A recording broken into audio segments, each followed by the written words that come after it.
자, 오랜만에 삼국지입니다. 한동안 게임만 했는데 이번에는 정사였습니다. 자, 삼국지의 만전견곽전입니다. 만전견곽전. 삼국지 위지 만전견곽전. 만전곽견전 그러면 좀 더 읽기 쉽잖아. 왜 견곽전이라 그랬을까? 자, 만총, 전예, 견초, 곽회 이렇게 네 사람입니다. 전부 다 이제 변방 지휘관들이네요. 야전 지휘관들. 자, 이번엔 만총입니다. 만총의 자는 백령이고 사냥군 창읍현 사람이다. 사냥이 어디더라? 사냥이 이 근처 어디지 싶은데 정확. 야! 양파! 깽판 칠래 임마. 다스파이트면 안녕하세요. 일로와! 아, 양파 때문에 양파 깽판 쳐가지고. 산양이 어디더라? 여기네. 산양음 창음편이 여기네요. 자, 18살 때 군의 도구가 되었다. 당시 군의 이삭 등이, 이삭은 사람 이름입니다. 잠깐만요. 야!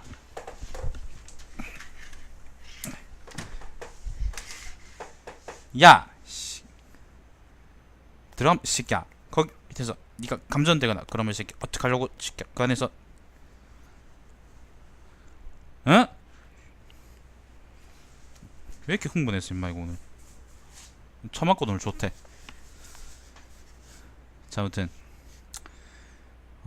이삭 등이 각각 부곡을 끼고 평민들에게 해를 끼쳤다. 부곡이라는 거는 그 사병들을 의미한답니다. 자기 뭐 그 하급 병졸들 뭐 그런 의미겠죠. 태수는 만총을 시켜 그들을 규찰하도록 했다. 이삭 등은 자신의 죄를 시인하고 다시는 약탈하지 않기로 했다. 만총은 고평현의 영을 대행했다. 고평현 사람 모두 사람 장포가 군의 도구가 되자 탐욕스럽게 직책을 더럽히고 뇌물을 받아 행정을 어지럽혔다. 만총은 장포가 관사에 있을 때 때를 틈타 이졸들을 인솔해 그를 붙잡아 죄를 문책했다. 그날 중에 조사를 마친 다음 그대로 관직을 버리고 고향으로 돌아갔다. 조조는 연주에 와서 만총을 불러 종사로 삼았다. 만총이 조조군에 들어왔습니다. 조조가 대장군이 되자 만총을 초빙해 서조속을 관장하도록 했으며 허현의 영으로 삼았다. 허현이라는 거는 허창을 의미하는 건데요. 허창이 어디요? 여기네요. 허창으로 개명된 거는 허현이 그 나중에 조비 때입니다. 그 이전까지는 계속 이제 허현이라 그랬죠. 허도 그러기도 하고. 자, 당시 조홍은 조조의 종족으로 높은 신분이었다 때문에 조홍의 빈객 중 현의 경계 안에서 자주 법을 범하는 자가 있었다. 만총은 그들을 붙잡아 죄를 다스렸다. 조홍이 만총에게 편지를 보내 사정을 말했지만 만총은 응대하지 않았다. 조홍이 조조에게 말했고 조조는 허현의 책임자를 불렀다. 만총은 조조가 장차 죄를 지은 자들을 용서할 것임을 알고 재빨리 그들을 죽였다. 조조는 기뻐하며 말했다. 정사를 관리하는 사람은 마땅히 이와 같이 해야 않겠는가. 자, 이전에 태위를 역임했던 양표가 야! 양파! 나와 이 새끼야 저리가. 저 왜 저래 오늘? 그럼 잠깐만요. 양파! 일로와.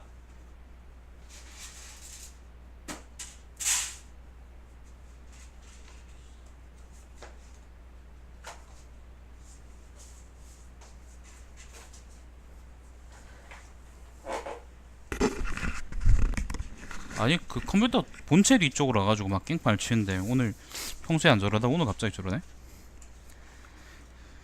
자, 이전에 태위를 역임했던 양표가 체포되어 현의 옥으로 보내졌다. 상서령 순욱과 소부 공용 등이 모두 만총에게 부탁했다. 단지 죄상에 대해 듣는데 그치고 형벌을 가하지는 마십시오. 만총은 한마디 대꾸도 하지 않고 법에 따라 심문했다. 며칠이 지나 만총은 조조에게 만나기를 요청하며 다음과 같이 말했다. 양표를 신문했지만 다른 말은 없었습니다. 사형에 처함이라면 먼저 그의 죄를 명백히 밝혀야 하는데 이 사람은 사해의 명성이 있으므로 만일 죄가 명확하지 않으면 조공은 반드시 백성들의 신망을 크게 잃을 것입니다. 저는 사사로이 조공 때문에 애석해하고 있습니다. 조조는 그날 중에 양표를 사면에 석방시켰다. 처음에 순욱과 공융은 만총이 양표를 엄하게 신문한다는 소식을 듣고 매우 화를 냈지만 이러한 격을 얻게 되자 오히려 만총에게 감사했다. 당시 원소는 하삭 일대에서 세력이 매우 강대했다. 하삭이라는 곳이요, 삭방 근처를 얘기하는 건데 하삭이 어디요? 여기가 삭주잖아, 그죠? 삭주. 이 자지현, 이름이 이거 요 북쪽을 보고 우리가 하삭이라 그러는데 아니네, 삭방이 여기네. 이걸 얘기하는 건가? 정확히는 잘 모르겠네요. 아무튼 저기 북쪽을 보통 우리가 하삭이라 그랬거든요.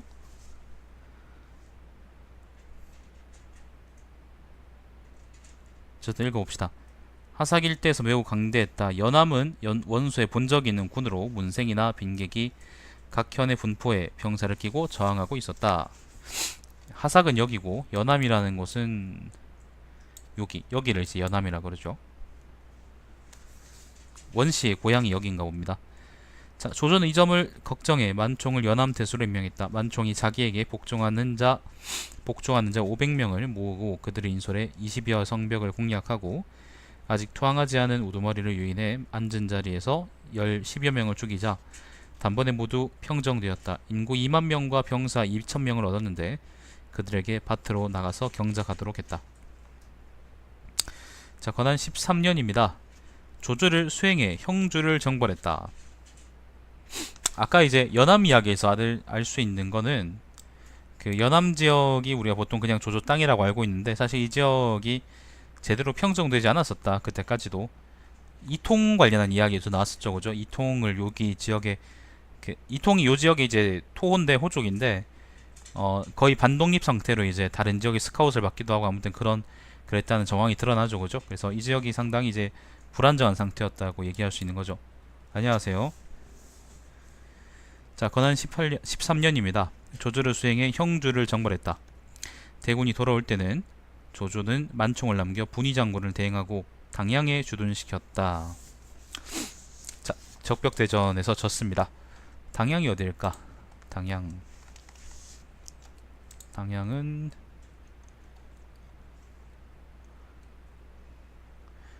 신야 근처구나.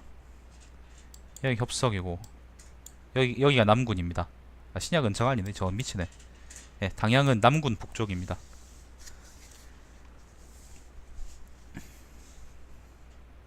어디까지 읽었노?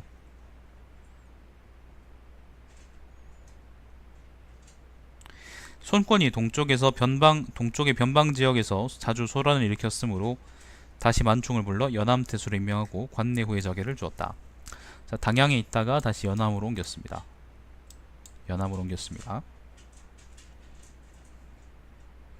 관우가 양양을 포위했을 때 요거는 그 관우가 목다인 사건이죠. 올라왔다가 양양을 포위했을 때 만총은 정남장군 조인을 도와 번성에 주둔하며 그에게 저항했다. 여기가 양양이고요. 번성은 여기 한수 바로 북쪽에 있는 번성이 이제 일종의 지성이라고 생각하면 됩니다. 양양성이 지성. 그러나 좌장군 우금 등의 군대는 폭우로 물이 불어나 관우에게 전멸되었다. 관우는 급히 번성을 공격했다. 번성은 자주 물에 잠겨 붕괴되었으므로 사람들은 모두 낯빛이 달라졌다. 어떤 사람이 조인에게 말했다. 우리 힘으로는 지금의 위험을 감당할 수 없습니다. 관우의 포이즌이 합쳐지지 않은 틈을 타서 날렘배를 타고 밤에 도망갑시다. 그러면 비록 성은 잃을지라도 목숨은 보존할 수 있습니다. 만총이 말했다. 산에서 흐르는 물은 속도가 빠르기 때문에 오래 지속될 수 없다고 생각합니다. 관우가 파견한 다른 군대는 이미 겹성 아래 주둔해 있으며 허창 남쪽 지역의 백성들은 불안해하고 있다고 들었습니다. 겹성은 어딘지 모르겠는데 뭐 남양이나 아니면 여기 양양 근처겠죠 뭐. 관우가 지금 감히 즉시 진격하지 않는 까닭은 우리 군대가 그들의 뒤를 끊을까 걱정하기 때문입니다. 지금 만일 도주한다면 홍하 이남 지역은 다시는 위나라의 소유가 될 수 없습니다. 당신은 잠시 기다려야 합니다. 조원이 말했다. 알겠습니다. 이때 정황이요.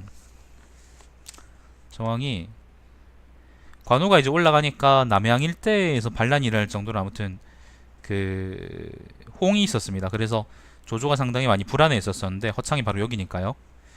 만총이 이제 그래서 네가 여기서 만약에 도망가게 되면은 관우가 이제 쭉쭉 올라가서 그 허창이 지척이 있으니까 상당히 위험해진다. 그러니까 어떻게든 우리가 버티고 있어야지 이제 그 전세가 안 무너질 것이다. 그렇게 조언해 준 겁니다.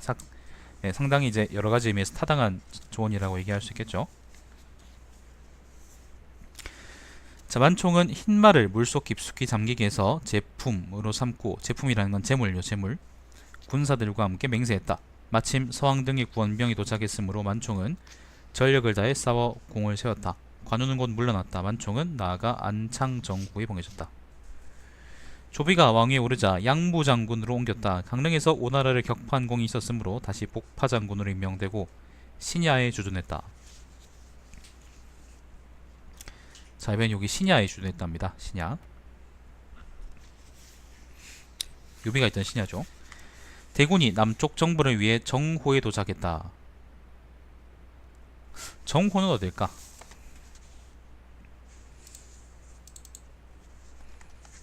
정호는 어딘지 모르겠네. 안 나와있다. 뭐 이 근처 어디 아닐까요? 그죠? 조비 때 이제 남군을 치려는 시도가 몇 번 있었기 때문에 아마 이 근처 어디 아닐까? 잠시만요. 예, 저 근처 어디일지는 잘 모르겠네. 자, 정호에 도착했다. 만총은 군사들을 인솔해 전방에 있으면서 물을 사이에 두고 적과 대치하고 있었다. 만총이 장수에게 명을 내렸다. 장수들에게 오늘 저녁은 바람이 매우 사납습니다. 적군은 반드시 나와서 우리 군에게 불을 지를 것입니다. 대비해야 합니다. 각 군은 모두 경계했다. 한밤중에 과연 적군은 복병을 10부대로 나누어 보내 밤을 틈타 불을 지르게 했다. 만총은 복병을 배치해 그들을 무찔렀다. 승진해 남향후에 봉해졌다. 예, 그 이후에 기록은 없는데, 안녕하세요. 기록이 없는 걸 보니까 아마 전쟁에서 이기진 않은 것 같고 그냥 돌아간 모양입니다. 그냥 만총이 복병을 격파했다 뭐 그런 얘기고. 자, 황초 3년입니다. 만총은 절월을 받았다. 절월이라는 거는 뭐 부절 같은 건데, 끊을 절자에다 마디 절자에다가 이제 도끼월자네요. 자, 5년입니다. 황초 5년. 전장군으로 승진했다. 조회가 즉위하자 창읍후로 승진해 봉해졌다. 자, 태화 2년입니다. 예주 자살을 겸임했다. 자, 예주. 3년입니다. 태화 3년. 투항한 사람들이 오나라가 계엄령을 선포하고 장강 북쪽으로 사냥을 나가려고 선전하면서 손권이 직접 나가려고 한다고 말했다. 3년 봄입니다. 자, 만총은 그들이 반드시 서양을 습격하리라 예측하고 대비했다. 손권은 그것을 듣고 물러나 돌아갔다. 자, 3년 가을입니다. 태화 3년 가을. 조정에서는 조휴로 하여금 여강에서 남쪽으로 합비로 들어가도록 하고 만총으로 하여금 하구로 가도록 했다. 자, 조휴의 그 오나라 원정 사건인데, 여강은 어디냐면은 장강이 어디고, 이게 장강이죠. 이게 장강이고 이게 회수죠. 여강 지역이 여기네요. 여기입니다. 자, 여기입니다. 한번 조유가 객깨진 적이 있어요. 자, 만송이 상소를 올려 말했다. 조유는 비록 명석하고 과단성이 있지만 부리는 병사가 매우 적고 지금 그가 행진하는 길은 뒤로는 호수가 있고 옆으로는 강이 있어 전진하기는 쉽지만 물러나긴 어려우니 이는 병법에서 말하는 와지입니다. 이거는 손자병법에 나오는 말일 거예요. 자, 그러다 만일 무강구로 들어간다면 방비하기 충분할 것입니다. 만총의 상소문이 미처 보고되기 전에 조유는 그대로 깊숙이 들어갔다. 적군은 과연 무강구로부터 협석을 끊어 조유가 돌아갈 길을 찾아낸다. 자, 여강에서 이제 조유가 오나라 쪽으로 들어갔다가 개쪽당한 이야기입니다. 조유는 불리했으므로 물러나 돌아가려 했다. 마침 주령 등이 뒤에서 끊어진 길로 와서 적과 서로 만났다. 적군은 놀라 달아났으므로 조유의 군대는 돌아오게 되었다. 그 해에 고맙습니다. 아직 아 맞네, 이제 곧 2000이네. 고맙습니다. 그해 조유가 세상을 떠났고 만총은 전장군으로서 도덕, 양주, 제군사를 대행했다. 연암군의 병사와 백성들은 만총을 열렬히 사모했으므로 나이든 자와 어린아이가 서로 따르면서 길로 달려나왔는데 멈추게 할 수 없었다. 도독, 양주, 제군사라는 거는 사실 양주라는 게 이제 요 땅이 양주잖아요. 그 우리나라가 갖고 있지 않은 땅이거든요. 요거는 이제 회남 지역에서 요 지역의 이제 군사 행동을 총괄하는 자리에 올랐다, 뭐 그런 의미라고 생각하면 되겠습니다. 자, 후군이 표를 올려 그들의 우두머리가 되는 자를 죽이려고 했다. 황제는 조서를 내려 만총에게 취니병 1000명이 수행하는 것을 허락하고 그 외의 것은 하나도 묻지 않았다.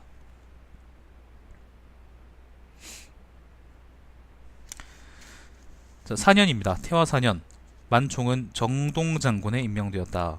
4년 겨울입니다. 손권이 합비를 공격하려 한다고 선전했다. 합비가 여기죠. 여기가 합비입니다. 만총이 표를 올려 연주와 예주의 군대를 소집해야 한다고 하자 모두 모였다. 연주, 예주는 대략 이제 요 지역이라고 생각하면 됩니다. 요 지역에서 좀 끌어와서 모여야 된다고 했던 모양이죠. 좀 위급했나 봅니다. 자, 적군은 매우 빨리 물러났으므로 만총은 군대를 물리라는 조서를 받았다. 하지만 적군이 대대적으로 일어났다가 갑자기 돌아간 것은 본의가 아니며 반드시 거짓으로 물러나서 우리가 군대를 물린 후에 재차 돌아와 준비하지 못한 틈을 타서 습격할 것이라고 주장하며 군대를 물리지 말자고 표를 올렸다. 10여일이 지난 후 손권은 과연 다시 와서 합비성에 이르렀으나 공략할 수 없었으므로 돌아갔다. 이듬해 오나라 장수 손포가 양주로 사람을 보내 항복을 보냈는데 편지에서는 이렇게 말하고 있다. 길이 멀어서 스스로 나갈 수 없으니 군대가 와서 영접해 주길 원합니다. 이거는 와서 이제 칼 맞아 죽으라는 이야기죠. 자사 왕릉은 손포의 편지를 만총에게 보여주고 병마를 갖고 그를 맞이하기를 청했다. 만총은 틀림없이 거짓이라고 판단하고 병사를 주지 않고 왕릉에게 편지를 썼다. 네, 들어가요. 이때 황제가 조예일걸요. 조예일 겁니다. 자, 그대가 옳은 것과 그른 것을 식별할 줄 알고 화를 피해 순조로운 데로 나아가려 하고 폭력을 떠나 도덕이 있는 군주에게 돌아오려고 하는 것은 매우 칭찬할 만합니다. 지금 병사를 파견해 맞이할 것을 청하는데 병력이 적으면 서로 호위하기 충분하지 못하고 병력이 많으면 이는 반드시 먼 곳까지 들리게 될 것입니다.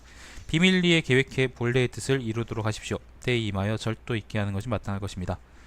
만총은 조서를 받고 조정으로 들어가 있으므로 남아있는 부의 장사에게 명했다. 만일 왕릉이 가서 영접하려고 한다면 병사를 주지 마십시오. 왕릉은 후에 병사를 요구했지만 얻지 못했으므로 단지 한 명의 독장에게 보병과 기병 700명만을 보내 손포를 맞이하러 보냈다.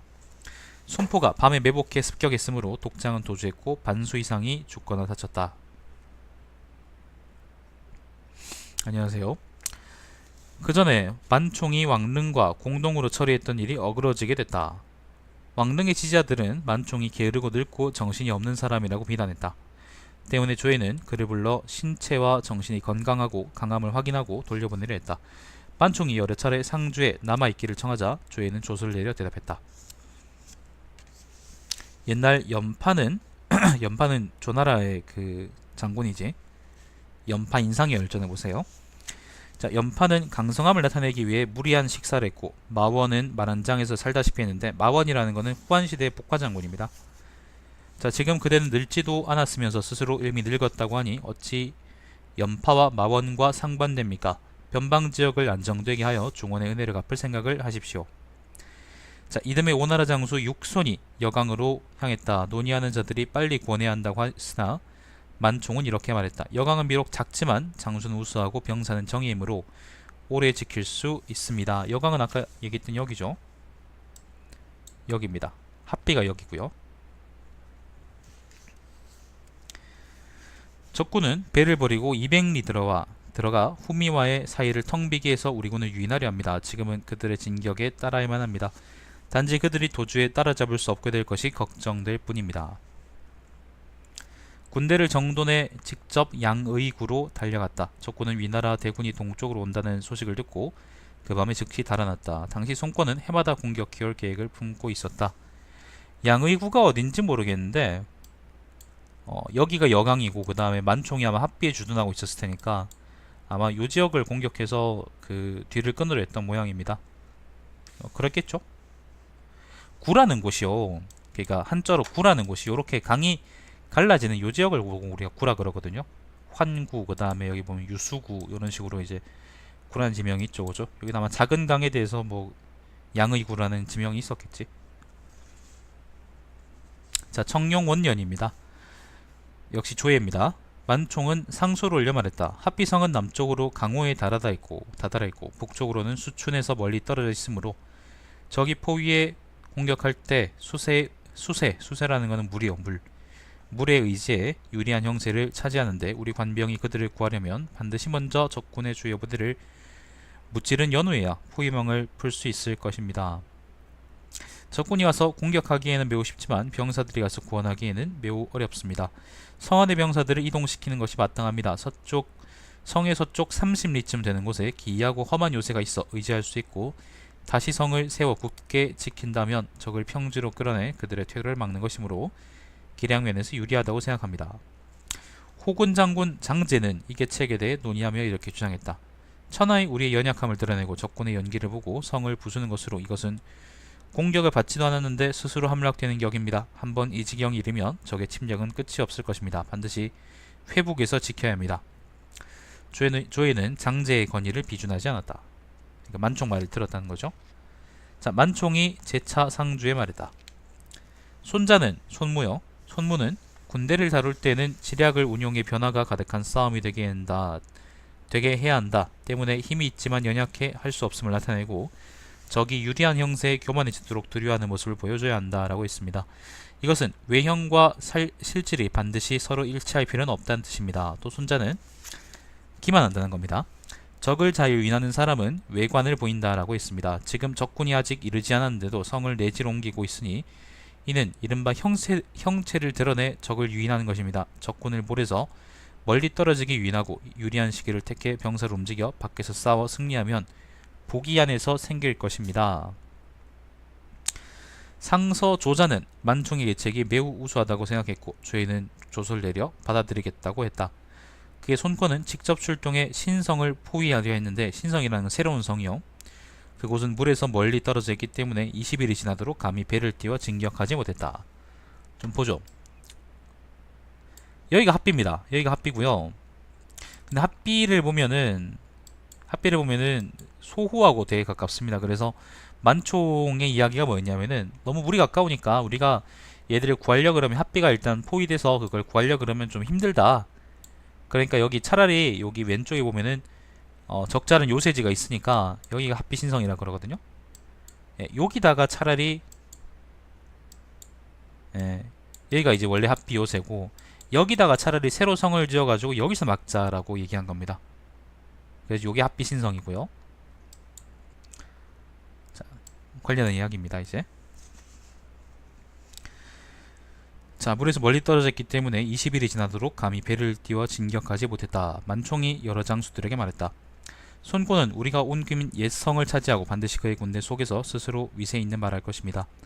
지금 대거 진격해 오는 것은 일체의 성공을 얻으려고 하는 것입니다. 비록 감히 성에 이르지 못한다고 하더라도 반드시 해안에 올라와 병력을 과시하고 열과 있음을 나타낼 것입니다. 즉시 보병과 기병 6,000명을 은밀히 파견해 합비성에 은폐된 곳에 매복시켜 손권을 기다리게 했다.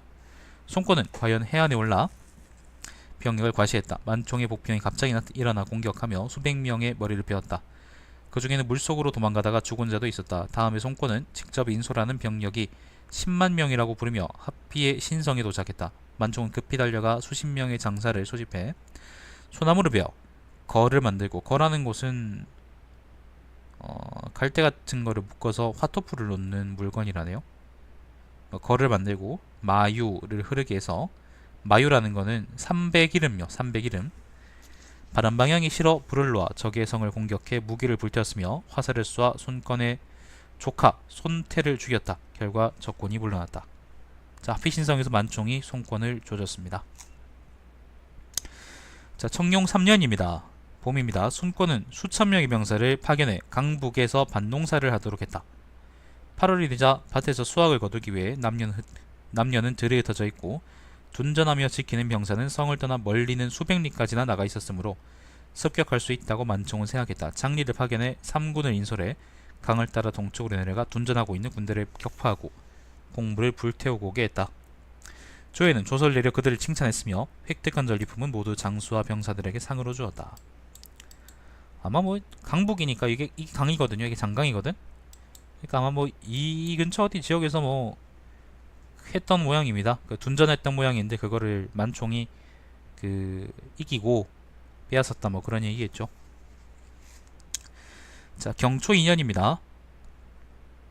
만총은 나이가 들어 불려 들어가 태위로 승진에 임명되었다. 자, 내직으로 들어왔습니다. 낙양으로 들어갔겠네. 자, 태위가 되었다. 만총은 집안 살림을 돌보지 않았으므로 집에는 남아있는 재산이 없었다. 조회가 조설례를 말했다. 그대는 외지에서 병사를 통솔해 공적인 일에 전념해 걱정했으며 행보와 재준의 품격이 있었다. 밭 10이랑, 곡식 500석, 돈 20만 전 하사한다. 이것으로 그대의 청렴함과 충성심과 검소하고 절약하는 절의를 밝힌다. 만총은 앞뒤로 시급이 증가해 총 9,600호가 되었으며 아들과 손자 둘이 정후에 봉해졌다. 자, 정시 3년입니다. 세상을 떠났으며 시호를 경후라고 했다. 아들 만위가 뒤를 이었다. 만위는 법도와 격식을 준수해 이름이 알려졌으며 관직은 위위에 이르렀다. 정시 3년이면 242년입니다. 요때 죽었으면 오래 살았네요. 만총이 되게. 자, 이번에는 전예입니다. 전예. 전예는 자가 국양이고 어양군 옥노현 사람이다. 자, 어양이 어디냐면요, 여양이라는 곳이 있고 어양이라는 곳이 있는데 여양은 여기를 의미하고요, 어양은 저기 북쪽에 있는 곳입니다. 여기가 우북평, 그 다음 요서, 광양, 어양이 여기네. 그죠? 상곡. 고구려가 한창 이제 한나라하고 싸울 때는 요 지역으로 와가지고 요 지역을 약탈하고 하거나 그러기도 했습니다. 아무튼 요 지역은 이제 그러니까 중국하고 이제 중국하고 중국이 아닌 지역의 이제 최전선이라고 생각하면 돼요. 자, 아무튼 어양이 여기입니다.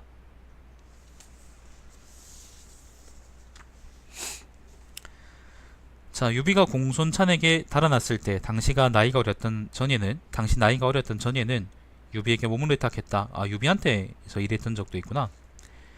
유비는 그를 매우 귀한 사람이라고 생각했다. 유비가 예주자사가 되었을 때 전예는 어머니가 연로했으므로 돌아가고 싶다고 청했다. 유비는 눈물을 흘리며 그와 이별하면서 이렇게 말했다. 유감스럽게도 그대와 함께 큰 일을 이루지는 못하는군요. 아, 근데 이게 유비가 그러니까 예주자사가 됐을 때까지 유비를 계속 섬기고 있었다면 유비군이 굉장히 오래 있던 사람이네요. 상당히 오래 있었던 거잖아, 그치? 자, 공손찬은 전예로 하여금 동주의 영을 대행하도록 했다. 동주는 어딘지 모르겠고 아무튼 뭐 공손찬 휘하로 들어간 모양입니다. 아직 공손찬이 살아있을 때군요. 자, 공손찬의 장수 왕문이 공손찬을 배반하고 원소를 위해 만여 명의 병사를 인솔해 공격해왔다. 사람들은 두려운 나머지 투항을 했다. 전예는 성 위로 올라가서 왕문에게 말했다. 그대는 공손찬에게 후한 대접을 받고도 떠났습니다. 나는 그대에게 피치 못한 까닭이 있다고 생각합니다. 그런데 지금 돌아와서 적이 된다면 네가 나를 일으킨 사람이라 알게 될 것입니다. 대체로 손에 지닐 만한 작은 병에 들어갈 정도의 지혜를 가진 자는 병을 다른 사람에게 주지 않고 지키는 법입니다. 나는 이미 이 현을 받았습니다. 어찌하여 빨리 공격하지 않는 것입니까? 왕문은 참회하고 물러갔다. 공손찬은 비록 전예에게 권모가 있는 줄은 알았지만 임용할 수는 없었다. 공손찬이 패한 후 선후보가 그 지역 백성들에게 추천되어 태수의 권력을 대신 행사했다. 그는 비록 평소에 전예를 중히 여겼으므로 장리로 임명했다. 당시 영호걸들이 나란히 일어났는데 선후보는 누구를 따라야 할지 몰랐다. 전예가 선후보에게 말했다. 최종적으로 천하를 안정되게 할 자는 틀림없이 조씨입니다. 응당 빨리 그에게 귀순해 복종하는 것이 좋습니다. 후에 화가 미칠 때까지 기다리지 마십시오. 선후보는 그의 생각을 따랐고 봉투와 은총을 받았다. 조조는 전예를 불러 승상군모연으로 삼았으며 영음과 낭릉의 영으로 제수하고 익양태수로 승진시켰다. 전이가 맡은 지역은 평안하게 다스려졌다. 자, 얼룽우 조창이 대군을 정벌할 때 전이는 상으로 임명되었다. 대군이라는 곳이 여기입니다. 여기가 대입니다. 대. 여기도 이제 요 지역이 이제 고구려나 부여 같은 이제 맥족 아니면 예족과의 최전선이었다면은 대구는 이제 선비나 이제 아니면은 몽골계라 그러긴 좀 이상하죠. 그때는 몽골이 없었으니까. 미나씨 안녕?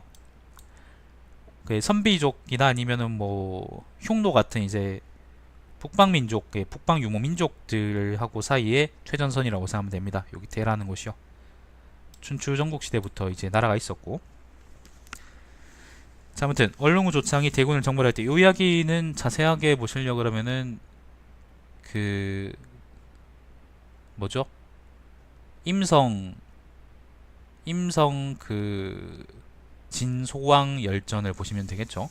거기 조창 이야기가 나오니까. 자, 군대가 역수 북쪽에 주둔해 있는데 역수라는 게 요강이에요. 요강. 요강을 이제 우리가 역수라 그래요. 자, 역수 북쪽에 주둔해 있는데 오랑캐들이 기병을 매복해 두었다가 습격해 왔으므로 병사들은 쏘라내지고 어쩔 줄 몰랐다. 아무튼 요 북쪽에 있었던 모양입니다.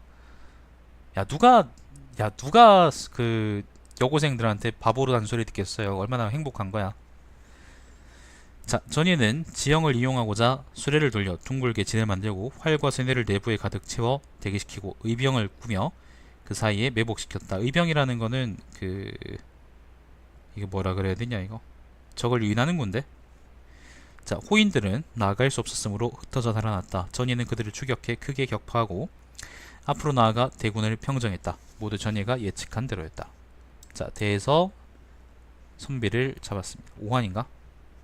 자, 아무튼 전이는 남양 태수로 승진했다. 남양이라는 곳은 여기입니다. 여기가 영천이고요. 남양이 여기죠. 여기 아래쪽이 이제 형주입니다.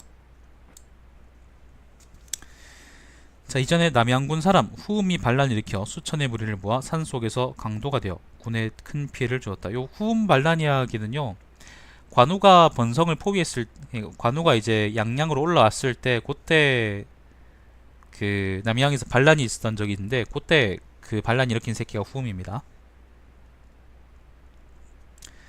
자, 이전 태수는 후음의 무리 500여 명을 체포하면서 그들을 모두 사형에 처해야 한다고 주장했다. 상주했다. 전이는 수감된 죄인들을 하나하나 만나 위로하며 깨우쳐주고 세기를 열어 살도록 일시에 형틀을 부수고 돌려보냈다. 죄인들을 모두 머리를 조아리며 따르기를 원했다. 당시 도적들이 서로 말하여 하루아침에 흩어졌으므로 군 안은 깨끗해지고 조용해졌다. 이런 모든 사실들을 보고하자 조조는 높이 평가했다. 문제 초년에, 문제라는 건 조비입니다. 조비. 북방 적인이 강성해져서 변방의 관소를 침입하고 소란스럽게 했다. 전이를 지절 호 오환교의로 삼고, 오환이라는 게 여기 북쪽에 살던 이제 북방민족이라고 생각하면 됩니다. 자, 지절 호 오환교의로 삼고 견초, 해준과 함께 선비족을 감독하도록 했다. 교유 동쪽, 예맥 서쪽 지역에 있는 선비의 수십 부족은, 교유라는 게 어디지? 아, 고유라는 게 어딜까요? 고류 이걸 얘기하는 건가? 이걸 아마 얘기하는 것 같네. 그죠? 한자가 안 나와 있어서 정확히 모르겠는데, 고유라는 게 여기고 예맥이라는 거는 이제 여기를 의미하는 거거든요. 맥이라는 게 우리가 보통 얘기하는 고구려입니다. 고구려. 동생이랑 싸웠는데 팔에 때린 것만 계속 때린다고요? 그럼 동생한테도 바보라 그러면 되겠네.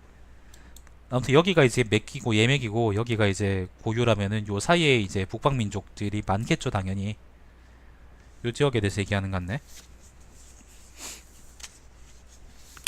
자, 선비 수십 부족은 가비능, 미가, 소리가 각각 영지를 분할해 다스리며 경계를 나누었는데 그들은 공동으로 서약하여 중원의 저자의 말을 주는 것을 허락하지 않았다.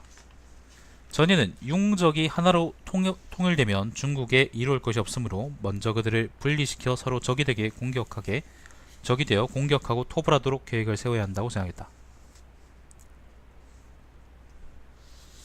소리가 맹세를 어기고, 소리라는 게 아까 이제 가비능 같은 그 부족장이겠지 뭐. 말 1000피를 관에 주어 가비능에게 공격받았고 전예에게 구원을 요청했다. 전예는 서로 병합되면 깊은 피해를 줄 것을 걱정하여 선을 구원하고 악을 토벌해 용적들에게 신의를 보여야 한다고 생각했다. 홀로 정예 병사를 이끌고 적지 깊숙이 침입했는데 오랑캐들이 많아 전예의 부대를 앞뒤로 에워싸고 돌아갈 길을 차단했다. 전예는 곧 진군의 적군으로부터 12열이 떨어진 곳에 진영을 만들고 소와 말의 분뇨를 만들어 많이 모아 태우겨는 다른 길로 떠났다. 오랑캐들은 연기와 불이 끊이지 않는 것을 보고 전예의 군대가 아직 있는 줄 알고 수십 리를 더 가서야 전예가 이미 떠난 사실을 알았다. 전예를 추격해 마성까지 와서 열겹으로 에웠었다. 마성은 어딘지 모르겠다. 뭐 이 근처 어디겠죠? 어딘가 있겠죠. 전예는 엄하게 지키면서 사마에게 명해 깃발을 세우고 북과 피리를 불어 남문으로 보병과 기병을 나가도록 했다. 오랑캐의 사람들은 모두 그쪽을 보고 달려가 맞서 싸웠다. 전예는 정예의 부대를 인솔해 북문으로 북을 치고 함성을 지르며 나가 양쪽에서 동시에 공격했다. 적군은 생각도 못한 일이었다. 적의 군대는 흩어져 혼란스러웠으며 활과 말을 버리고 걸어서 달아났다. 20여를 추격하려 토벌한 결과 오랑캐의 시체가 땅을 덮었다. 오한왕 골친이 교활하고 공손하지 못했으므로 전예는 변방에 나와 순찰하다가 홀로 100여 명의 기병을 인솔해 골친의 부락으로 들어갔다. 골친이 요거 기억난다. 그 상고리 식사다 보면 오한에 이제 제야 장수로 있는 오한에 이제 등용된 장수로 있는 그 사람이죠. 자, 인솔해 골친의 부락으로 들어갔다. 골친이 나와 맞이하자 전예는 주위에 있던 자에게 명해 골친의 목을 베게 하고 그의 죄악을 사람들에게 알리도록 했다. 뭐 그래도 되는 거야? 사람들은 모두 두려워하며 감히 움직이지 못했다. 곧 골친의 동생에게 골친을 대신하도록 명했다. 이후로 오랑캐들은 대단히 놀라 무서워하였고 전예의 빛나는 위엄은 사막에 떨쳤다. 어렸을 때는 님도 작고 귀여웠을 거예요. 산적 고애가 수천 명을 모아 약탈하여 유주와 기주에 피해를 입혔다. 유주하고 기주라는 거는 유주가 요 근처 땅을 얘기하는 거고요. 기주는 요 지역을 얘기하는 게 기주입니다. 자, 전예는 선비족 소리의 부족으로 하여금 고해를 죽이게 하고는 그의 머리를 숫도로 보냈다. 전예는 장락정후에 봉해졌다. 전예는 교위가 된 지 9년이 되었고 그의 용적을 통제하는 방식은 항상 합병하려는 움직임을 간파하고 교활한 자의 힘을 분산시키는 것이었다. 분산시켜 지배하세요.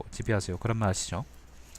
자, 도망치다 잡히거나 간사한 짓을 한 사람, 오랑캐가 되어 관에 불이익을 준 사람이 있으면 전예는 반드시 수단을 강구해 자살하거나, 자살이라는 거는 칼로 베어 죽이거나 이간해 혼란스럽게 하고 흉악하고 사악한 음모가 있으면 성공할 수 없게 하고 모여 사는 오랑캐들이 있으면 안정되지 못하게 했다. 그의 사업은 이와 아직 완성되지 않았는데 유주자사 왕웅의 무리들이 왕웅에게 오한교회를 겸임하도록 하려고 전예를 회방해 변방을 소란스럽게 하고 나라에 일이 생기도록 했다. 그래서 전예를 연암대수로 전임시키고 진이장군을 더했다. 진이장군. 자, 그래서 전예가 오한교위에서 저기 남쪽으로 와서 연암으로 왔습니다. 자, 태화연간 말입니다. 공손연이 요동을 차지하고 반란을 일으켰다. 자, 공손연에 대해서는 여러분 많이 들어보셨죠, 그죠? 조예는 그를 토벌하려고 했지만 적임자를 선발하기 어려웠다. 중령군 양기는 마땅히 전예를 선발해야 한다고 추천했다. 곧 전예는 본관인 청주의 여러 군을 감독했으며 가절로 가서 공손연을 토벌했다. 청주는 여기죠. 수륙 양영으로 갔나? 일로도 갔나? 아니면 굳이 청주로 보낼 필요가 있나? 마침 오나라 적이 사자를 파견해 공손연과 서로 연합했다. 조조는 적이 병력이 많고 바다를 건너려 한다고 생각하고는 전예에게 조소를 내려 병사를 철수하도록 했다. 적군의 배가 귀환할 때에는 한 해가 저물 무렵이었고 바람이 거셌으므로 반드시 풍랑 속에서 표류하게 될 것을 두려워하여 동쪽 길로 향하겠지만 해안이 없으므로 성산으로 갈 것이라고 전예는 생각했다. 성산은 배를 숨길 만한 곳이 없으므로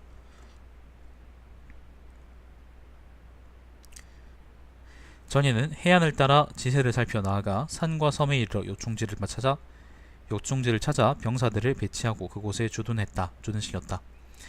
그는 직접 성산으로 들어가 한나라 부제가 건축한 궁전으로 올라갔다. 적이 귀환할 때 과연 사나운 폭풍을 만나 배는 모두 산에 부딪혀 침몰하거나 풍랑에 의해 해안으로 떠내려왔는데 숨을 곳이 없어 전부 전예에게 붙잡혔다.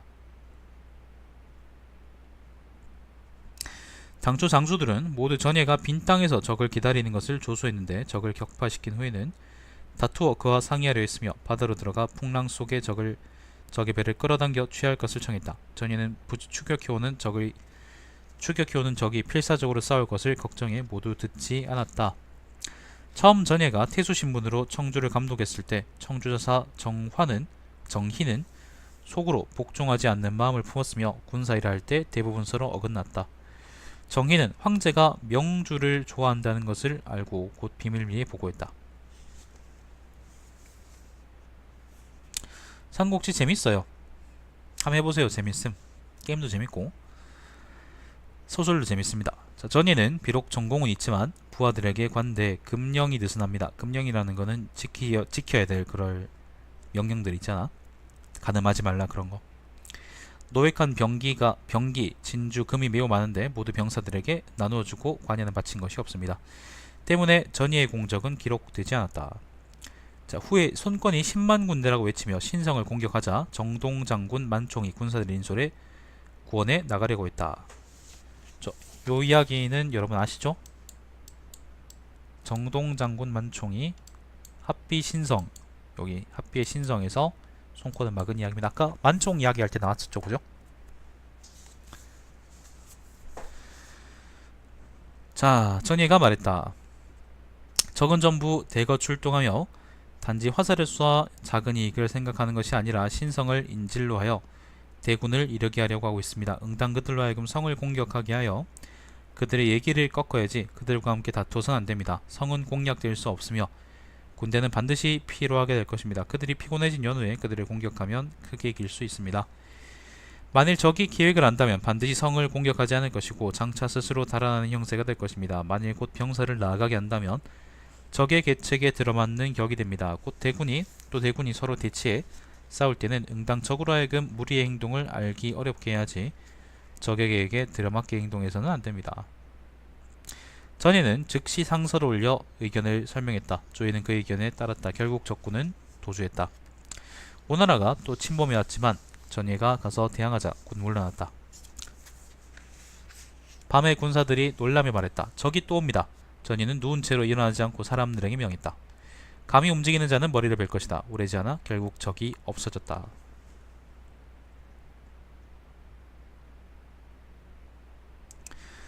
자, 경초연간 말입니다. 시급 300호가 증가해 이전 것과 합쳐 500호가 되었다. 세운 공에 비해서 시급이 되게 적네요.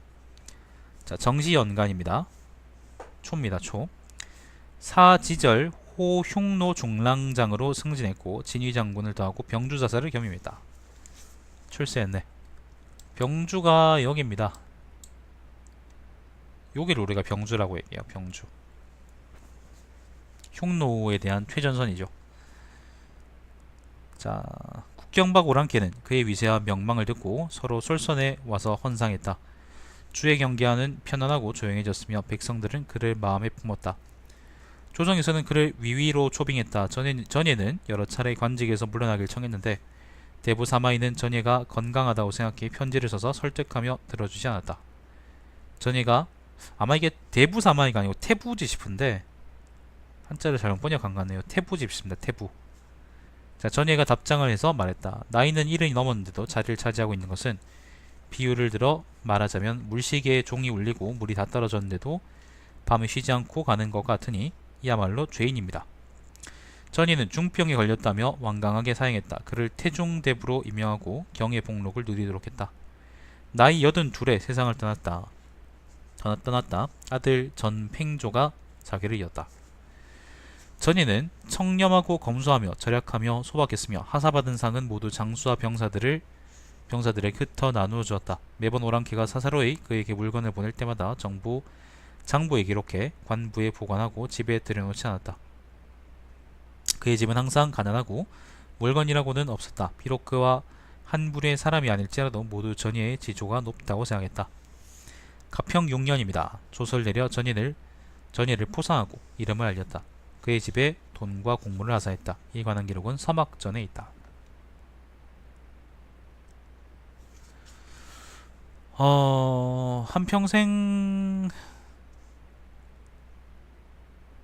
한평생 오랑캐를 맞아 싸웠네요.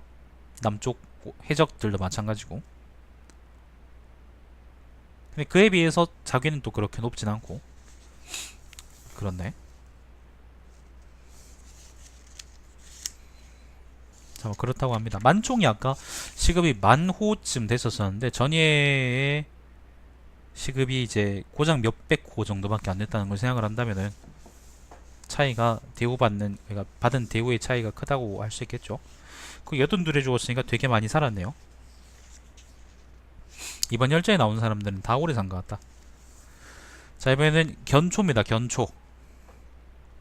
견초의 자는 자경이고 안평군 관진현 사람이다. 관진이 어디더라?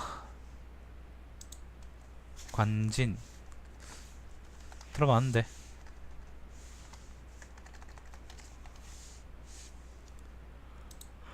안평이겠네. 여기가 어디고? 거록이 옆이네. 거록이 여기고 여기가 이제 한단이고 여기가 청하고 그죠? 여기가 안평이네요. 하간 남쪽이네요. 자, 10살 남짓할 때 현의 나근에게 가서 학문을 배웠다. 후에 나근은 거기장군 함요의 장사가 되었고 견초는 그를 따라 학업을 마쳤다. 마침 수도에서 난이 일어나 함요와 나근이 살해되었다. 견초는 나근의 문화생 사로 등과 함께 생명 위기를 무릅쓰고 나근의 시신을 거두어 염했으며 장례를 치르고자 귀향길에 올랐다. 도중에 도적을 만나 사로 등은 모두 흩어져 달아났다. 도적이 도끼로 관을 찍고 못을 뽑으려고 하자 견초는 눈물 흘리며 도와줄 것을 외원했다.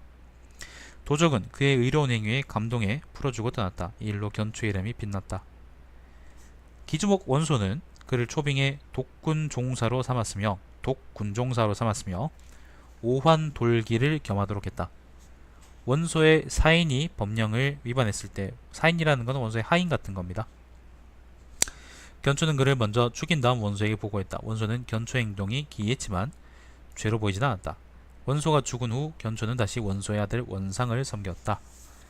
자, 원씨한테 벼슬을 했습니다. 자, 건한 9년입니다. 조조가 업을 포위했다. 원상을 조조가 친 거죠. 얘가 업입니다. 얘가 업. 자, 원상은 견초를 상당으로 파견해 독군종사로 삼았다. 상당은 여기 병주의 여기 상당. 여기가 상당입니다. 견초가 아직 돌아가기도 전에 원상은 격파되었고 달아나 종산으로 갔다.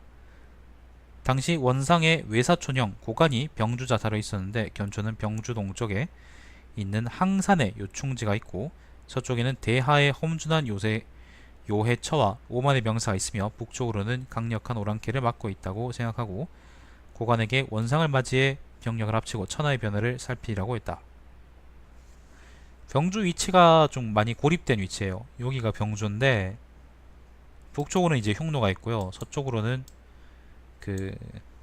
여기 황하, 이게 황하거든요. 큰 강이 황하인데 황하를 거점으로 해서 이제 요새지가 있는 거죠. 요해지가 있는 거지. 그래서 이제 견초 입장에서는 고간한테 원상을 좀 도와달라라고 얘기를 한 모양인데 고간은 이제 여러분 역사에서 아는 것처럼 이제 조조한테 붙었다가 또 조조의 뒤통수를 치기도 하고 뭐 그랬었죠. 자, 뭐 그랬답니다. 고간은 견초의 의견을 받아들일 수 없었으므로 몰래 그를 죽이려고 했다. 견초는 그 말을 듣고 지름길로 떠나 그대로 동쪽으로 가서 조조를 아련했다. 원상은 길이 끊어졌으므로 쫓을 수 없었다. 조조는 기주를 다스리고 있었으며 견초를 불러 종사로 삼았다. 자, 견초가 조조한테 붙었습니다. 조조가 원담을 토벌하려 하자 유성의 오환이 기병을 내어 원담을 도우려 했다. 유성이라는 곳은 여기입니다. 여기가 어양, 상곡죠? 유성이 어딜까? 우북평, 요서. 유성 이쪽 아이가? 여기네. 여기 유성이네. 여기가 유성입니다. 유성.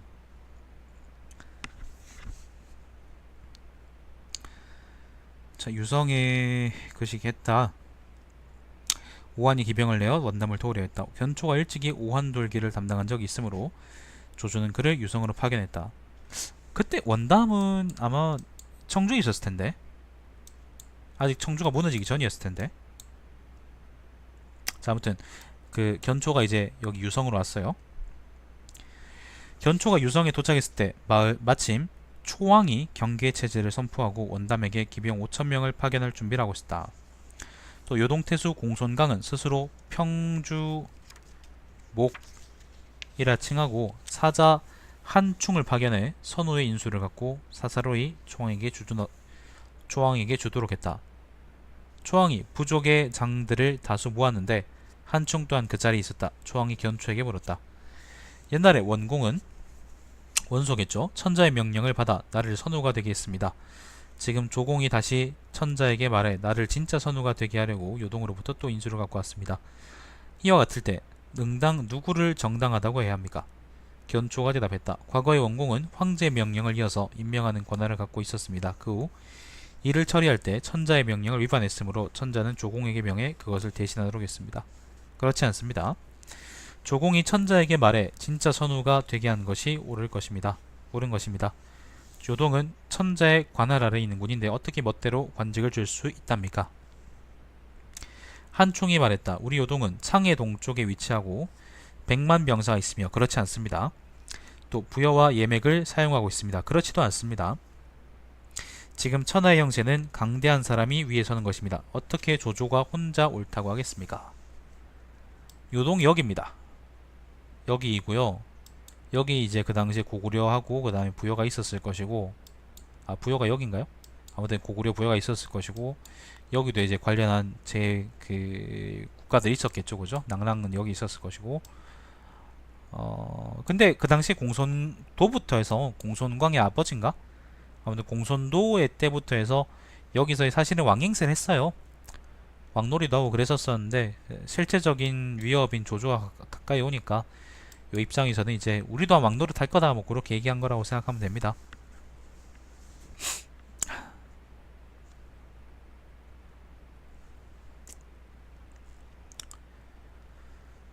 자, 견초가 한중을 질책하며 말했다. 조공은 공손하고 이치에 밝으며 그렇지 않습니다.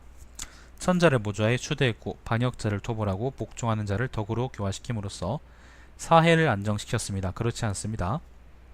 당신들 군신은 완고하고 지금 지세의 험준함과 중원으로부터 멀리 떨어진 것에 기대 왕명을 어기고 지멋대로 임하려 구하며 신성한 조정을 치욕스럽게 하고 있습니다. 이것은 응당 주사를 깨끗하게 해야 하는데 어찌 감히 조공과 같은 중신을 경시하고 욕되게 하고 비방합니까? 곧바로 한충의 머리를 잡아채 땅에 쳐박고는 칼을 뽑아 그를 배려하고 들었다.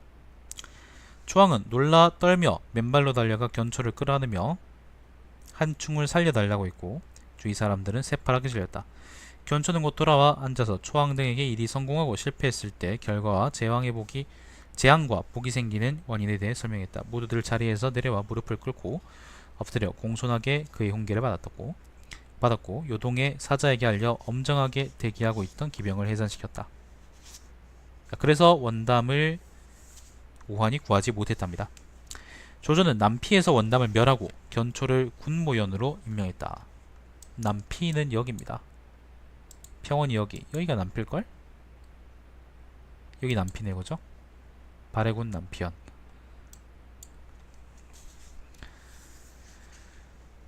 자, 견초는 오한을 토벌하는 데 따라갔다. 유성에 도착한 후 호 오한교위로 임명되었다. 업으로 돌아온 후 요동에서 원상의 머리를 보내 말을 파는 저작거리에 걸었다.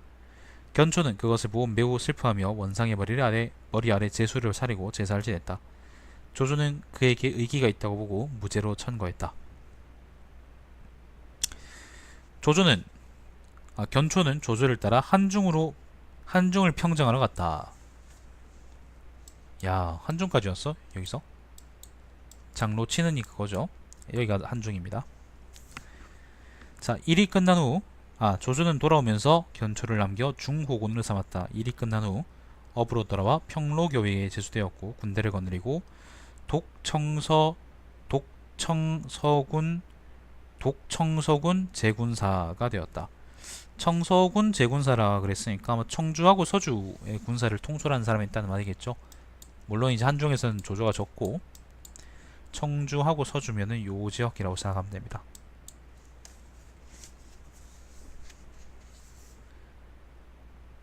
동래의 적을 습격해 그들 우르머리에 동래라는 게 어디요? 동래 여기네. 동래의 적을 습격해 그들의 우두머리에 머리를 뱉다. 우두머리 목을 베었다. 동쪽 등은 안정되었다. 조비가 제위에 오른 후 견초를 사지절 호선비 교위로 임명해 창평에 주둔시켰다. 창평이 어디일까요? 창평 뭐 이북쪽 어디일 텐데 찾아볼까?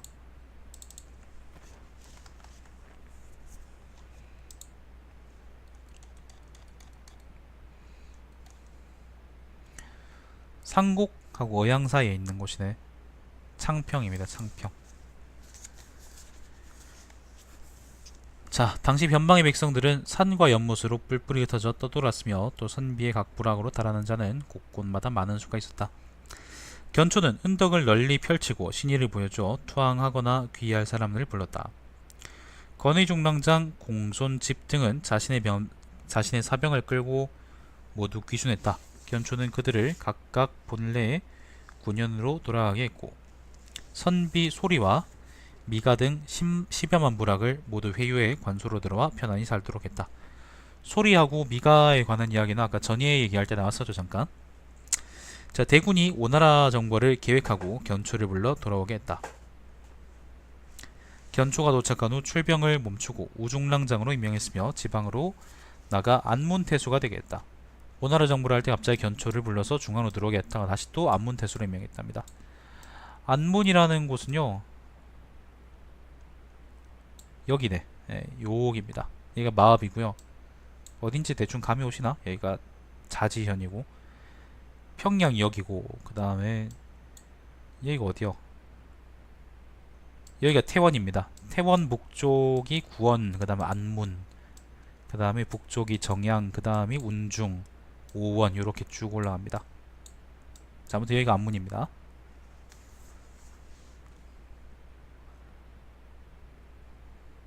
왜 부른 거예요, 그러면 도대체? 자, 안문군은 변방이 있었으므로 정찰과 수비를 계속해도 침범과 약탈이 끊이지 않았다. 견초는 백성들에게 전투 방법을 가르치고 또 표를 올려 오한족 500여 가구의 조세를 면제하고 그들로 하여금 각자 말과 말 한 장을 준비해 먼 곳으로 보내 정찰하도록 할 것을 요구했다. 적이 관소한 쪽으로 침범할 때마다 견초의 병사들이 맞아 공격해 무찔렀다. 그래서 관리와 백성들의 담력은 갈수록 커지고 사기는 갈수록 높아졌다. 황량한 들에서 또 걱정이 없었다. 또 견초는 오랑캐들을 이간질하고 힘을 분산시켜 서로 의심하도록 일을 꾀했다. 선비족의 대인 보도근과 설귀니 등은 가비능과 틈이 벌어져 부락 3만여 가구를 이끌고 군으로 나아가 국경지대에 종속되었다. 보도근이나 가비능 같은 사람들은 여러분 게임에서 많이 보신 적 있으시죠? 자, 견초는 조정의 명령을 받들어서 그들로 하여금 돌아가 가비능을 공격하고 가비능의 동생 절하후가 배반한 오한의 귀의후, 왕동과 왕기 등을 죽여 원수가 되게 했다. 왕동도 여러분 삼국지 식사하면 나오는 그 사람이죠. 자, 그리고 가서 견초는 직접 출격해 설균이 등을 인솔해 운중의 옛 군으로 와서 가비능을 토벌해 크게 무찔렀다. 자, 안문이 여기고 운중이 여기입니다. 옛군이라 그랬으니까 요 지역은 이때는 위나라의 통솔력이 제대로 이제 미치지 못하는 곳이었던 것 같습니다. 통치력이 제대로 미치지 못했겠죠.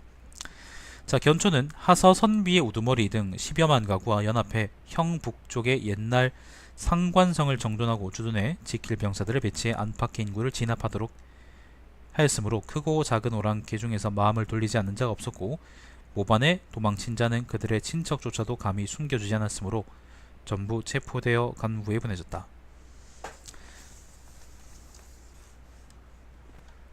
서울이니까 그렇죠. 서울이 하늘이 파란 게 어딨어. 하서선비라 그랬었는데 하서선비라는 거는 여기 황하거든요. 요 지역을 아마 의미할 겁니다. 요 지역에 있는 그 선비 부락들을 의미하는 거겠죠. 아니요, 그 님이 어렸을 때도 서울 하달은 파랗지 않았을 거예요. 사람들의 눈물과 피땀과 그 다음에 착취로 얼룩진 서울의 하늘이 어떻게 파랗겠니? 누렇겠지. 자, 아무튼 자, 이후로 야외에서 사는 사람들은 평안할 수 있었고 강도나 도적은 자취가 사라졌다. 견초는 재능과 식견이 있는 자를 선발해 태학으로 들어가 수업을 받고 돌아와 다른 사람을 가르치도록 했으므로 수년 사이에 학교가 도처에 세워지게 되었다. 안문군 치소인 광무는 우물물들이 모두 짜고 썼으므로 백성들은 모두 멀리서 흐르는 물을 수레로 기로하는데 오가는 길이 7리나 되었다. 견초는 지세를 보고 산능선의 적당한 지점을 이용해 수원을 뚫고 푸수를 개통해 성안으로 물이 흘러 들어오게 했다. 백성들이 그 혜택을 누렸다. 조회가 즉위한 후 견초에게 관내의 자계를 내렸다. 자, 태화 2년입니다.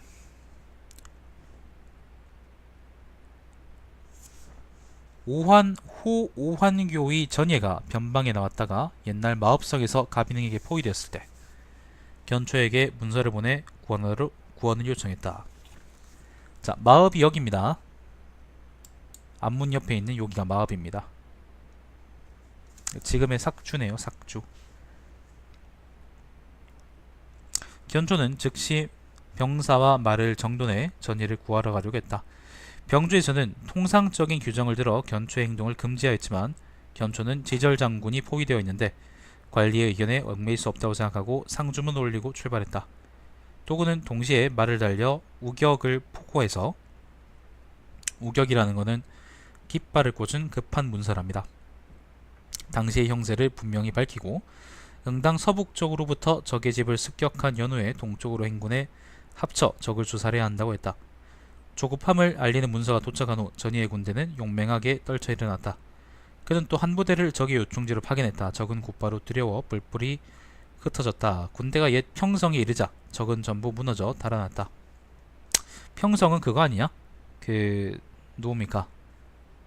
유방이 그 포위에서 좆된 곳 아닙니까? 가비능은 또 기병을 대대적으로 모아 옛 평주 관소의 북쪽에 이르렀다. 견초는 조용히 행군해 공격해 많은 수의 적을 죽이고 우두머리에 머리를 베었다. 자, 그렇답니다. 견초는 또 총나라의 적 제갈량이, 자, 제갈량도 나왔습니다.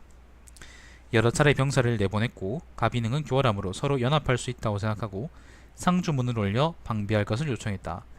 연희에서는요, 연희에서는 어떠냐면은 그 왜 오로군이라 해가지고 그 사마이가 그 뭐예요, 가비능하고 뭐 누구를 보내가지고 10만 명씩 막 보내가지고 촉을 이제 포위에 송국한다 뭐 그런 헛소리 있잖아. 그 연희 소설이거든. 근데 가비능은 실제로 이제 선비족의 이제 선비족 무리의 왕이었는데 이 사람은 위나라하고 별로 좋은 관계가 아니었어요. 지금 아까 전예 얘기할 때도 나오고 뭐 지금 견초 얘기할 때도 나오고 보면은 위나라하고 계속 대립 관계잖아요. 근데 그래서 이제 사실은 역사적으로는 실제로 이제 가비능하고 제갈량이 연합했는지 모르겠는데 어쨌거나 선비족이라는 게 요 넓은 지역에 이제 퍼져 살고 있기 때문에 실제로 제갈량이 이제 옹양주를 칠 때 협력할 수 있는 상황이었고, 아마 그거를 격정하는 얘기가 있었던 모양입니다. 견초전에 지금 이게 나오네요.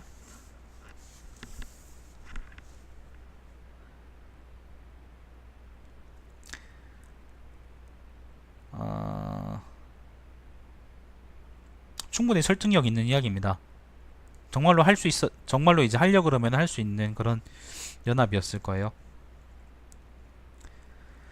자, 조정에서 논의하는 신하들은 쌍방의 거리가 멀기 때문에 멀긴 멀지 견초의 말은 믿을 수 없다고 주장했다.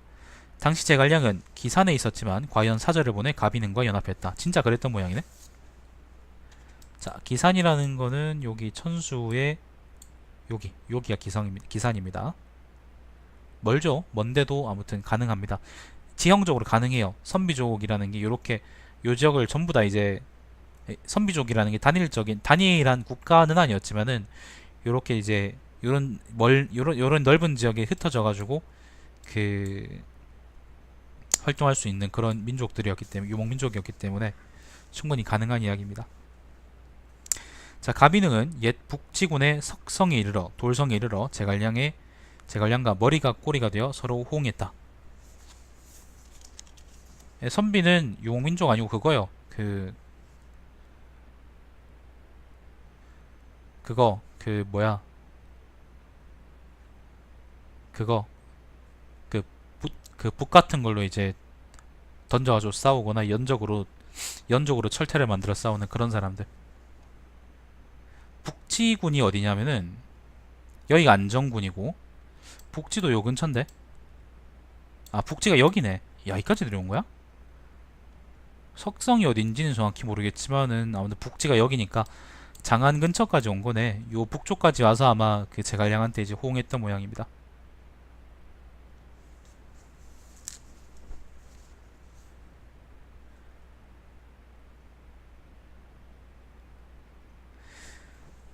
자, 조회는 곧 조서를 내려 견초에게 알맞은 시기에 스스로 출병해 가비능을 토벌하도록 했다. 당시 가비능은 이미 사막 남쪽으로 돌아간 뒤였다. 견초는 자사 필괴와 상의에 말했다. 오랑캐 움직임에는 고정된 노선이 없습니다. 만일 군사들을 수고롭게 하여 멀리 추격한다면 우리는 늦고 적은 빨라서 미치지 못할 것입니다. 만일 몰래 습격한다면 산이나 계곡이 험난함으로 비밀리에 물자나 병사의 식량을 운송하기 어려울 것입니다. 신흥과 안문을 수비하고 있는 두 아문 장군들에게 군사를 이끌고 출발하여 형 북쪽에 주둔하도록 하십시오. 형이라는 게 어딘지 모르겠네. 밖으로는 진무하고 안으로는 병사들에게 경작하게 해서 식량을 축적하십시오. 가을과 겨울이 되면 말이 살찔 것이니 주하군의 병력을 합쳐 적의 틈이 벌어졌을 때를 틈타 토벌하는 것입니다. 이 계획은 반드시 완전히 승리할 것입니다. 계획은 실행되지 못했고 견초는 병으로 죽었다. 예, 그렇답니다.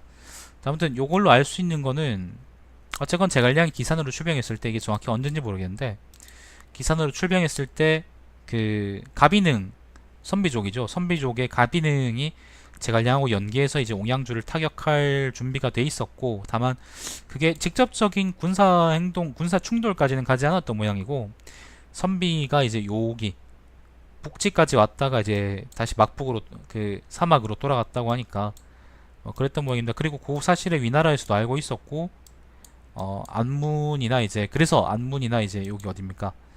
태원 쪽에 그 군사 지휘관들이 그 거기에 대해서 이제 논의했다 그런 얘기가 있는 모양이네요. 자, 실제로 거리가 멀지만은 분명히 정치적으로든 아니면 뭐 군사적으로든 연합할 수 있는 거리가 충분히 되는 사안입니다. 연희에서는 반대로 나오죠. 연희에서는 위나라가 가비능을 보내서 그 누구예요? 총나라를 치게 했다 뭐 그런 얘기가 있는데 그거는 개구라라는 얘기죠. 소설 소재로는 이게 훨씬 낫지 않나요? 그러니까 소설 소재로는 당연히 이제 이게 그 가비능하고 제갈량하고 연합했다라는 소재가 훨씬 더 좋은 소재인데 소설 이야기로는 도대체 그거를 왜 그런 식으로 이제 사춘기 청소년처럼 그렇게 꼬아놨는지 모르겠네. 제갈량은 이민족과는 그 유목민족들과는 힘을 합칠 수 없는 그런 완전 순결 무고한 사람이라서 그런가? 자, 아무튼 그랬답니다. 견초는 안문에서 12년 동안 있으면서 먼 곳까지 위풍을 떨쳤다. 자, 안문이 아까 여기죠. 변방을 다스린 아름다운 미명은 전의에 버금갔으며 백성들은 그를 추모했다.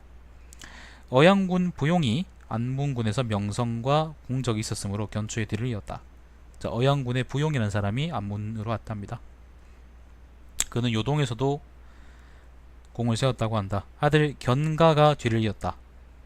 차남 견홍 또한 용맹하고 강인해서 견초의 유풍이 있었으며 농서태수의 신분으로 등해를 수행해 총나를 토벌할 공이 있었고 함연관의 진위 호군이 되었다. 견가는 진나라 사도 이윤과 같은 어머니에게서 태어났는데 일찍 죽었다. 뭐라고? 이윤과 같은 어머니에게서 태어났다고? 뭐 걔가 했나?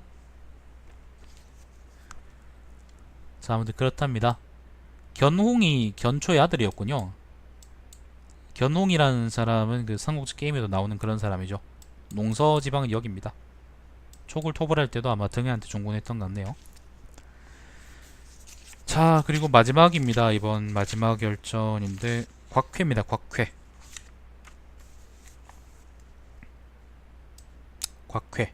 지도가 이쪽이네요. 이제 자, 곽회는 자가 백제이고 태원군 양곡현 사람이다. 태원은 아까 안문 밑에 있는 곳입니다. 여기가 태원입니다. 진양이에요. 진양이 태원입니다. 자, 건한연간에 효렴으로 천거되고 평원 부승으로 임명되었다. 조비가 오관장이 되었을 때 곽회를 불러 문하부조에 임명했다. 승상 병조 의령사로 전임되었고 한중 토벌을 수행했다. 조조는 돌아오면서 정서장군 하우연을 남겨 유비에 대항하도록 하고 곽회를 하우연의 사마로 삼았다. 자, 조조가 한중으로 왔습니다. 하우연이 유비와 싸울 때 곽회는 병이 있어 출정하지 못했다. 이때 곽회가 죽었어야 되는데. 자, 하우연이 살해된 후 군대 안의 민심은 불안했다. 곽회가 흩어진 병사들을 모아 탕구장군 장압을 군주로 추천하자 각 진영은 비로소 안정되었다. 다음날 유비가 한수를 건너 공격해오려고 했다. 한수가 여기 요강입니다. 요강이 한수예요. 네.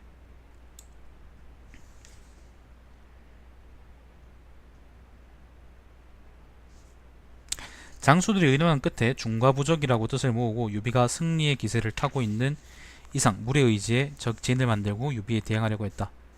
곽회가 말했다. 안녕하세요. 진양이 삼국지 6에서는 버린 땅이죠. 하도 흉노가 쳐들어오니까.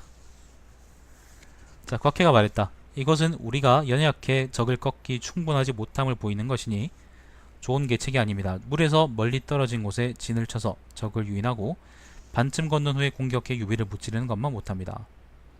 진을 친 후 유비는 의심스럽게 여겨 건너지 않았다. 곽회는 고수하고 돌아올 마음이 없음을 나타냈다. 이런 상황을 보고하자 조조는 그를 칭찬했으며 임시로 장압에게 부제를 주었고 곽회를 사마로 임명했다. 조비가 왕위에 오르자 하지만 곽회는 한중을 지키지 못했습니다. 어쨌건 한중은 유비가 가져왔고요. 그 과정에서 공을 세웠다라는 이야기가 방금 그 이야기입니다. 자, 조비가 왕위에 오르자 관내오의 자기를 하사했고 진서장사로 전임했다. 또 정강후군을 대행하고 정강이라는 거는 요 강족이라는 티베트 유목 민족인데 강족이 이제 요 지역에 흩어져 살았거든요. 그 지역 강족을 뭐 통솔 한다 뭐 그런 의미에서 정강이라고 했겠죠. 이름을. 정강후군을 대행하고 좌장군 장압과 관군장군 양추를 감독해 산적 정감과 반란을 일으킨 노수와 오랑캐를 토벌해 모두 깨뜨려 평정시켰다. 관중은 비로소 안정되었고 백성들은 편안히 할 일을 할 수 있었다. 그렇지 않습니다. 관중 지역은요, 관중이 안정됐다 그러는데 안정되지 못했었고 그때. 아이고 잠깐만요. 관중 지역은 관중이라는 곳이 이제 장안 근처 요 지역을 의미하는 말인데 장안 자체는 조조가 옛날부터 그 영향력을 행사하고 이제 뭐 종효나 장기 같은 사람들을 보내서 그 일을 받습니다만은 장안에서 서쪽으로 조금만 가도 요 지역 농서 지역이나 아니면은 관중의 서부 지역의 경우에는 그 마초가 망할 때까지도 조조가 제대로 된 영향을 행사하지 못했습니다. 마초가 망하고도 마찬가지고 한동안 계속 이제 불안정한 상태였고 그 와중에 이제 제갈량이 그 기산으로 오자마자 그래서 나타난 게 천수군, 여기는 천수군, 그다음 남한군, 그다음 안정군 요렇게 몇 개 군들이 위나라에 반란을 일으키면서 총나라에 넘어가 버리죠. 그런 사건이 있었던 지역입니다. 그래서 곽회가 지금 뭐 그 강족을 때려잡고 뭐 그렇게 해서 이제 관중 지역을 안정시켰다고 하는데 사실은 관중이 확실하게 안정되려 그러면 시간이 좀 많이 흘러야 됩니다. 진나라 때 서진이 이제 귀국되고 나서도 그 관중 지역은 제대로 안정되지 못했습니다. 아무튼 개판이었음. 자, 황초원년입니다. 곽해는 조비가 제위에 오른 것을 축하하는 사자로서 수도로 갔는데 도중에 병을 얻었기 때문에 조비가 거리를 계산했음에도 도착 시간에 늦었다. 이때 죽었어야 되는데. 자, 도착했을 때는 신하들이 즐겁게 연회를 열고 있었으므로 제왕은 정색하고 그를 꾸짖었다. 옛날 우가 도산으로 제후들을 모이게 했을 때 방풍이 늦게 도착하자 사형에 처했습니다. 지금 하늘이 함께 축하하고 있는데 그대는 오히려 늦게 왔습니다. 무엇 때문입니까? 곽해가 대답했다. 신이 듣기로 오제는 교화를 우선으로 하여 백성들을 덕으로 지도했고 하후의 정치가 쇠미해지자 청벌을 사용하기 시작했다고 합니다. 지금 신은 당후의 시대를 만났습니다. 그러니 스스로 방풍의 죽음을 면하게 될 것을 압니다. 요거는 그 오제 때는 그러니까 옛날에는 그 사람을 죽이거나 그러지 않는데 나중에 통치가 틀어지고 나서야 사람을 죽여서 체면을 세웠다 라는 그런 이야기입니다. 그래서 네가 이제 옛날 오제처럼 현명하니까 조비 사이코 새끼가 그러니까 나는 안 죽을 것 같다 그렇게 이제 변명한 건데 이때 곽해가 죽었어야 됐는데 그런 생각이 드네. 죽었어야 됐는데 조비는 그의 말을 듣고 칭찬하고 발탁해 옹주자사를 겸하도록 했으며 사양정으로 봉했다가 5년 후에 실제로 옹주자사로 임명했다. 곽해가 죽었어야 되는데 옹주라는 거는 양주를 요 지역을 보고 양주라 그러고요. 요 지역을 보고 이제 옹주라 그럽니다. 관중을 옹주라 그래요. 옹이라는 곳이 옹이라는 곳이 어디서 나왔더라?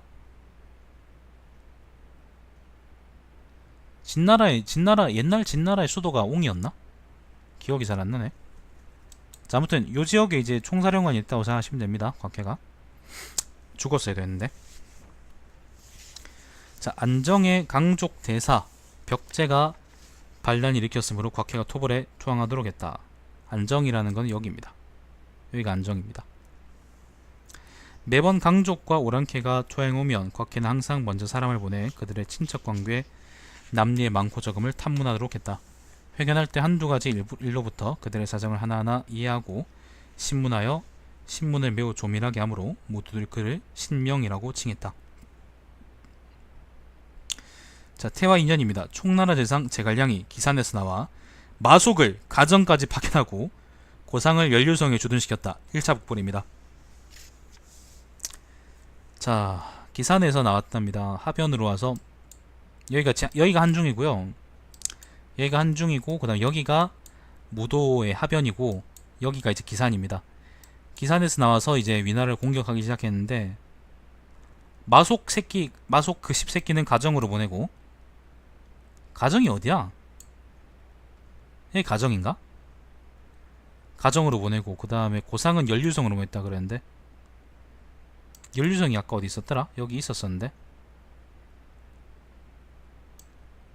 모르겠다. 어딘지 모르겠네. 잠깐만. 가정이 어디지? 일단 가정의 정확한 위치를 한번 찾아보죠. 마초옥이 얼마나 쓰레기인지 봅시다. 가정 이건 아니야. 이게 가정일 거예요. 아, 여기 있네요. 연류성 여기 있네. 여기가 연류성이고요. 여기가 이제 가정인 것 같은데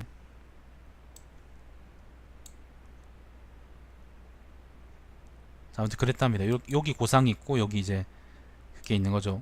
그 등선한 마촉이 있는 거죠.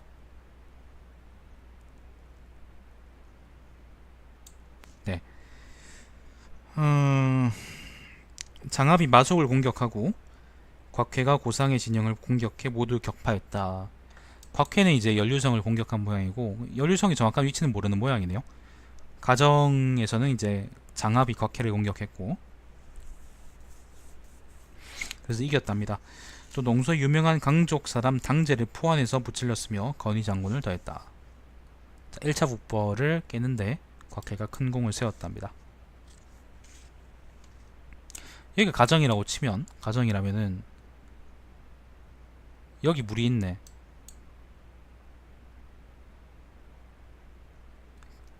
여기 이렇게 물이 흐르고 있는 거니까 그죠? 이 물이잖아요, 그죠? 물이 흐르고 있는 거니까 딱 요 지역만 길만 막고 있으면은 그냥 다 되는 지역이네.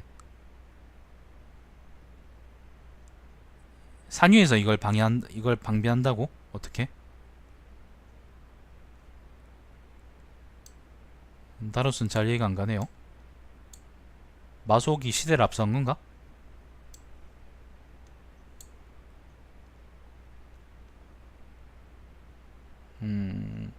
잠깐만요. 가정의 위치가 여긴가? 여기 맞는 것 같은데, 그죠? 여기가 맞는 것 같은데 일단 위치상으로 보면은 여기가 진창이고 여기가 안정이거든요. 여기가 안정이고 여기 가정이면은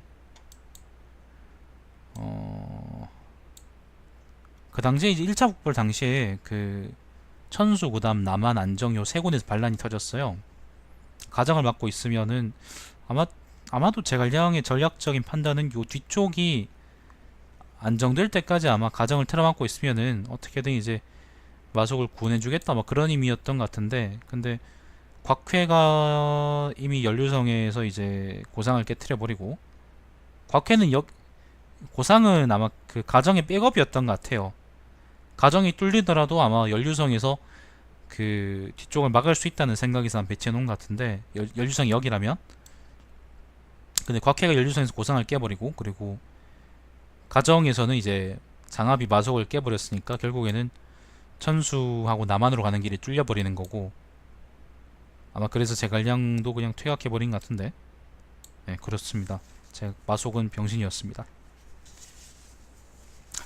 마속이 병신이었음을 곽회 열전을 보고 알다. 자, 아무튼 그렇답니다. 요게 태화 2년입니다. 자, 태화 5년 총나라가 노성을 공격하러 나갔다. 노성이라는 게 이건가? 기산 옆에 있는 요게 노성인가요? 자, 이때 농우에 식량이 없었으므로 관중에서 많은 양의 군량미를 실어오는 일을 상의했다. 곽회가 위엄과 은혜로 강족과 오랑캐를 어루만지며 집집마다 곡식을 내게 하고 공평하게 노역을 할당하였으므로 군사들이 쓸 식량이 충분해졌다. 양무장군으로 전임되었다. 청룡 2년입니다. 제갈량이 야곡에서 공격해 나왔고 야곡이 어디냐면요 여기가 한중입니다. 여기가 한중이고요. 항상 제갈량은 기산으로 출병을 했었었는데 이번엔 야곡으로 났다 그러는데 야곡이란 요게 낙곡도 그 다음에 요게 자오도 그 다음에 이건 뭐야 육곡도 이건 뭐지 그 다음에 포야도 여기 야곡이거든요. 그러니까 요쪽으로 올라왔다는 겁니다. 요쪽으로 올라가서 이제 오장원에 그 짱 박혀 있던 그 얘기를 하는 겁니다. 자, 한중이 여기고 여기가 장안입니다. 보자. 자, 야곡에서 공격해 나왔고 아울러 난갱에서 둔전했다. 난갱은 어딘지 모르겠는데 뭐 그 오장원 근처에 어딘가 겠죠, 그죠? 자, 당시 사마이는 위남에 주둔하고 있었다. 요게 위수예요. 여기 지금 장안을 가로질러서 흐르는 요강이 아마 위수일 건데 위남에 주둔해 있다 그랬을 때 위남이 정확히 어딘지 모르겠네. 뭐 이 근처 어디 주둔해 있었단 말이겠죠. 위수 남쪽이 어딘가 주둔해 있었겠지 뭐. 자, 곽회는 제갈량이 반드시 북원을 다툴 것이므로 응당 먼저 그곳을 점령해야 한다고 계획했다. 북원은 여기죠. 오장원 북쪽. 자, 논의하는 자들은 대부분 그렇지 않다고 했다. 곽회가 말했다. 제갈량이 만약 위수를 넘어서 고원으로 올라와 백성들이 북산에 이어서 농으로 가는 길을 끊어버리고 백성이나 오랑캐들을 동요시킨다면 국가에 이룰 것이 없습니다. 그러니까 요 지역을 먹고 제갈량이 여기 이제 북원하고 오장원 사이 요 길을 이제 강을 끊어버리고 농이라는 것이 여기 요 지역을 농이라 그러거든요. 그러니까 요쪽으로 가는 장안의 저쪽으로 가는 길을 끊어버리면은 우리 좆된다 그렇게 이제 곽해가 얘기하는 겁니다. 설득력 있는 얘긴데 난 좀 이해가 안 되는 게 그럼 제갈량은 왜 지금까지 기산으로 왔을까? 그냥 오장으로 바로 초병하면 되지. 뒤통수 맞을까 두려웠나? 아무튼 그렇답니다. 그런 이야기인 것 같아요.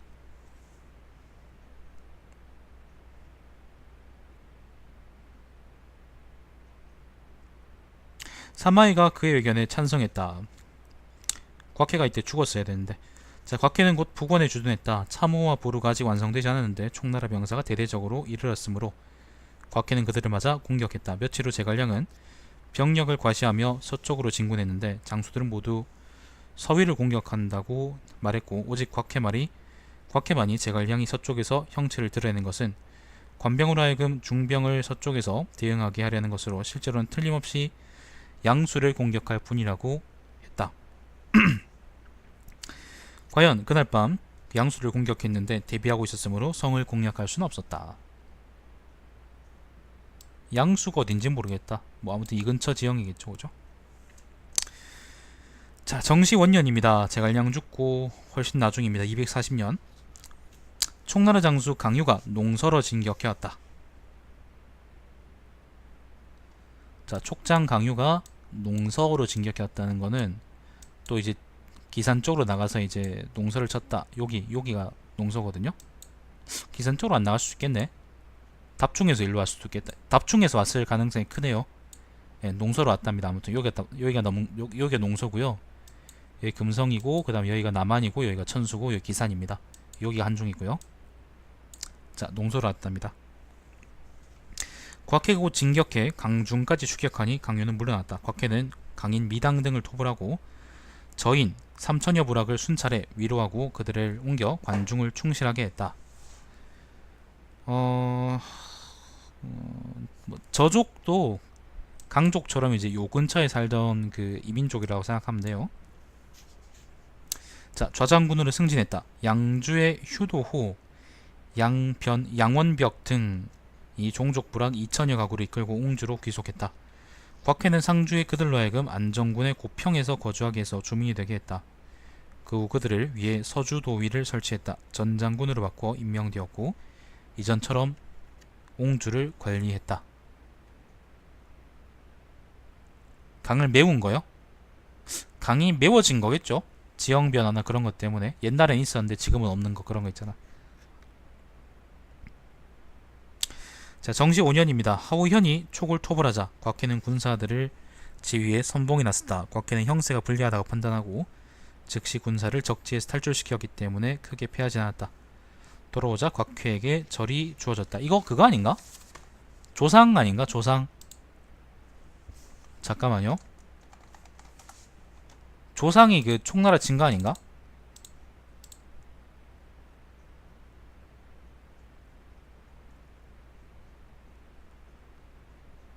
아마 그런 거 같은데.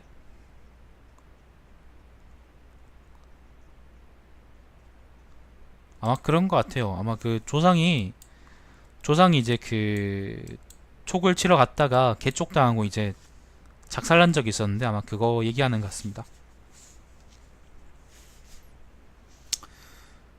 자, 곽해는 군을 빼서 살았답니다. 정시 8년입니다. 농서 남한 금성 서평의 각 강인 아하, 소과, 벌동, 아차세 등이 서로 결탁해 반란 일으켜 성읍을 공격해 포위했고 남쪽으로 총나라 군대를 불러들였다. 자, 농서 그 다음에 남한. 농서가 여기고요. 남한이 여기였지. 여기 남한. 그 다음에 금성. 그 다음 서평은 저쪽인데 또 서평은 여기네요. 요 지역에서 강족의 반란이 대대적으로 일어났답니다. 자, 양주에 저명한 오랑캐 치무대가 또 반란을 일으켜 그들에게 호응했다. 토초콕은 하오페는 군사들을 지휘해 위시에 주둔했다. 곽회 군대가 막 적도에 이르렀을 때, 적도가 여기 농서입니다. 여기 적도에 이르렀을 때 논의하는 자들은 먼저 포안을 공격해 평정한 후에야 안으로는 흉악한 강인을 평정할 수 있고 밖으로는 적의 음모를 끊을 수 있다고 했다. 곽회는 강유가 반드시 하오페를 공격해 올 것이므로 풍중으로 들어가 남쪽으로 방향을 바꿔 하오페를 맞이하려고 계획을 짰다. 강유는 과연 위시를 공격하였는데 마침 곽회의 군대와 부딪히자 점차 퇴각했다. 곽회는 모반한 강족을 토벌해 아하와 소과를 베어버렸는데 항복한 자들이 마녀 부락이나 되었다.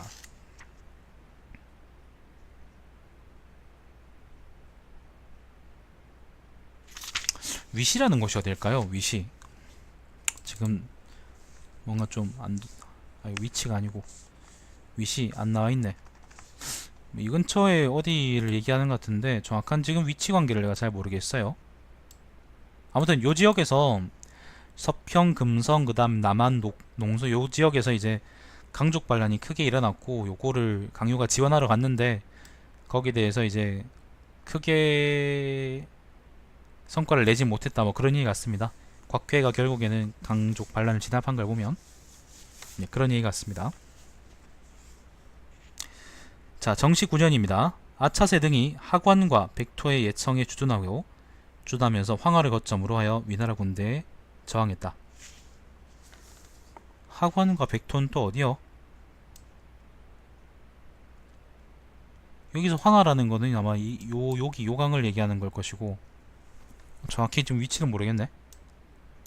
백토가 여기네요. 아, 여기네. 하관하고 백토가 여기네.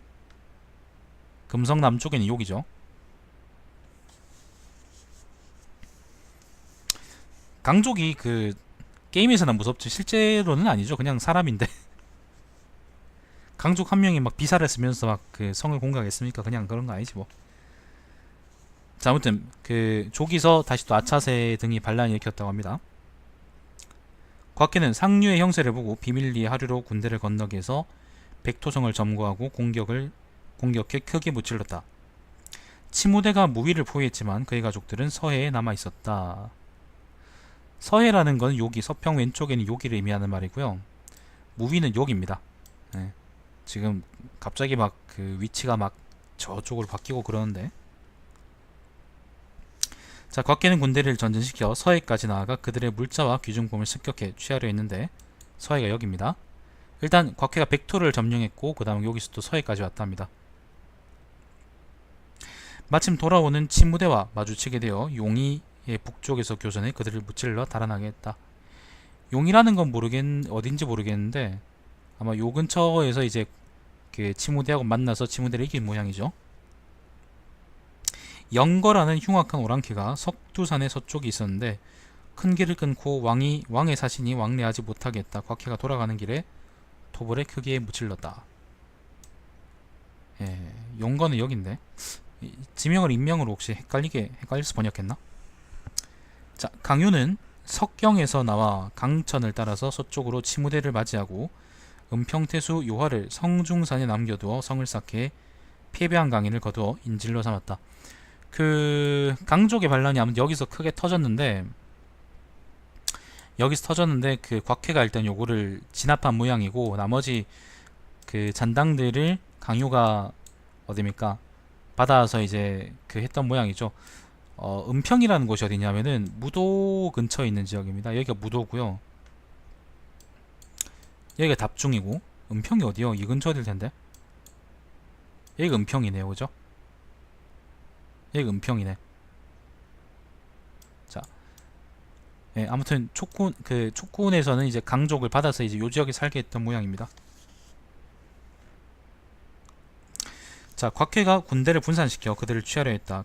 장수들은 강의 군세는 서쪽에 강력한 만족과 이어져 있고 요하가 요충지를 점거하고 있는데 우리 편의 군대를 두 방향으로 나누어 대처하는 것은 군대의 세력만 약화시키는 것이고 전진해도 강유를 제압할 수 없고 물러나도 요하를 함락시킬 수 없으니 계책이 아니고 모두 합쳐서 함께 서쪽으로 가는 것만 못하며 아직은 만족과 총나라가 연결되지 않아 그 안팎이 끊어져 있으니 연합해 적을 토벌하는 방법이라고 생각했다.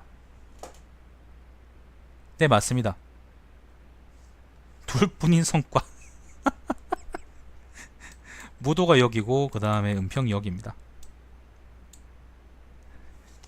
곽해가 말했다. 지금 가서 요하를 취하고 적이 생각지도 못했는데 충돌하면 강유는 반드시 낭피할 것입니다.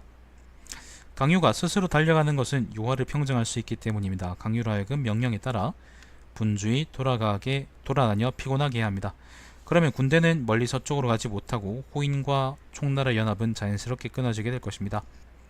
이것은 하나를 들어 둘을 온전하게 하는 책략입니다. 곧 하오페 등을 따로 보내 답중까지 강유를 추격하게 했다. 답중은 여기입니다. 여기가 답중입니다. 곽회는 친위 군사들을 인솔해 요하 등을 공격했다. 과연 달려 돌아와 요하를 구했으니 모든 곽회의 계산대로 되었다. 나아가 도양후로 봉해졌다. 자, 가평원년입니다. 정서장군과 도독-옹양 제군사로 옮겨졌다. 도독-옹양 제군사라는 것은 옹주하고 양주의 군사를 통솔하는 총사령관이라는 의미겠죠. 그의 옹주자사 진태와 함께 계책을 정하여 총나라의 아문장군, 구한 등을 시에서 항복시켰다. 요 이야기는 구한 등에 관한 이야기는 앞에 다른 혈자에 나온 적이 있는데 국성하고 서경 지역에다가 이제 강유가 사람들을 보내서 성을 쌓겠는데 요거를 공격해서 항복시켰다 뭐 그런 얘기거든요. 아마 그 이야기일 것 같습니다. 진태열차에 나왔던가?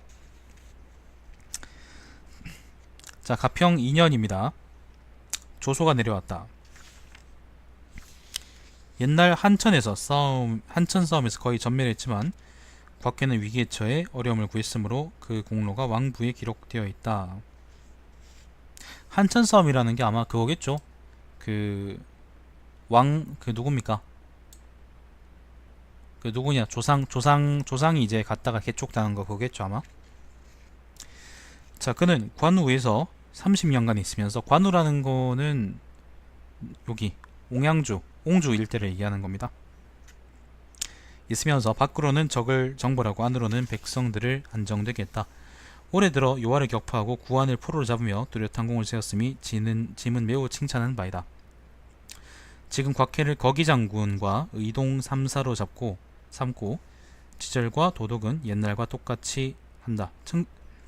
승진에서 양곡구로 봉해졌으며 취급이 2780호가 되었는데 300호를 분할해 아들 하나를 정후에 봉했다. 자, 정원 2년입니다. 세상을 떠났고 대장군으로 추정했으며 시호를 정후라고 했다. 아들 곽통이 자기를 이었다. 곽통은 관직이 형주자사까지 이르러 세상을 떠났다. 아들 곽정이 뒤를 이었다. 함의연간에 5등급 자규제를 세웠는데 곽회가 전대 공원이 현저했으므로 분양자로 고쳐 봉했다. 자, 여기까지가 곽회 이야기입니다. 자, 평화에 마른다. 만총은 뜻을 세움에 강인했으며 용감하면서도 지모가 있었다. 전예는 자신의 몸을 청결한 곳에 두고 모략을 도모함이 분명하고 숙련되었다. 견초는 큰 뜻이 있고 용감하고 장렬하며 위험이 있는 전공이 현저했다. 곽회의 책략은 정밀하고 상세했으며 진과 옹일대의 명망을 남겼다. 그러나 전예의 관위는 작은 주의 자사에 그쳤고 견초는 군술에 있으면서 죽었으므로 그들은 능력을 충분히 발휘할 수 없었다.